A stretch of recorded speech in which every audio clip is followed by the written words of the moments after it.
নাস্তার দাওয়াত দিয়ে লিখুন করে কি করলো এটা? ভাবি এদিকে fried rice, Chinese vegetable, fried chicken, আরো তো কত কিছু যে আছে, খাওয়া একটা হবে। লিখুন ভাই ফোন দিলে এটা আমি বুঝলাম না কোনো কিছু। আচ্ছা ধরে দেখি কি বলে।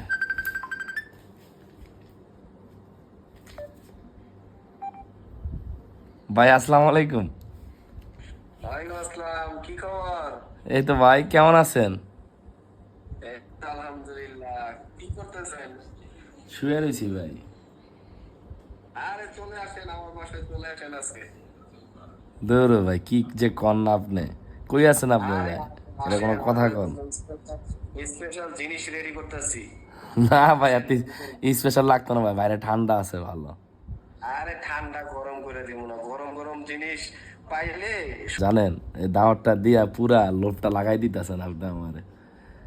বাকি আমার কাজই তো লোক ভাবি লাগানো। কি খায় ভাই? ভাবি কি খায়? ভাবি সব খায়, কোনো কিছু যাইতাছি লিখন ভাইয়ের বাসায় চিকেন খাইতে।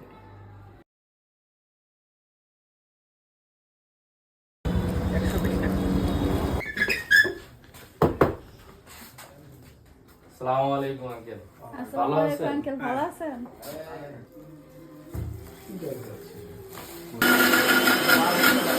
আরো ওখানে আছে পুরা ঘরে। ঘরের মধ্যে আছে একটা ইয়া আছে। এটা এটা কি ভাই? আমার লিখন ভাই আখতারুজ্জামান ভাই, এটা দিয়ে কি গো ভাই? বার্গার বানাচ্ছি, না, যে মুরগির কি মাটা ডিম বার্গার, আমরা ফ্রাইড রাইস এভাবে ইউজ করবো। মানে ভাই আপনার নাস্তার দাওয়াত দিয়ে রাতের খাওয়ার খাওয়াই দিবেন ভাই, এটা বুঝলো?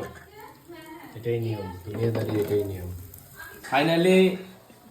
ফাইনালি ভাইয়ের বার্গার এবং সন্ধ্যার যে নাস্তার দাওয়াত দিছে, ডিম উইথ চিকেন, এই যে মেয়োনিজ ভাবি নিজের হাতে তৈরি করছে।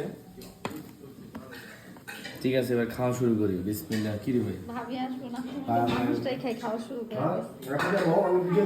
দাঁড়া, আমি খাই না। সমস্যা এই হলো বিকালের নাস্তা, লিখুন ভাই নাস্তার দাওয়াত দিছে। আইসা দেখি যে এখানে ওনারা রাতের খাবার ফ্রাইড রাইস, মেনুটা দেখাও।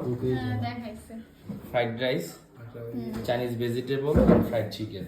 কোক ধন্যবাদ ভাবি। অনেক মজা হয়েছে, আর লিখুন ভাই মিথ্যা কথা বলে না। মাশাআল্লাহ। না অবশ্যই দেখেই তো অর্ধেক লাগতেছে। তুমি তো মহাখুশি মনে হইতেছে। ভাই বিকালের নাস্তার দাওয়াত দিছে, কি করবো বলো?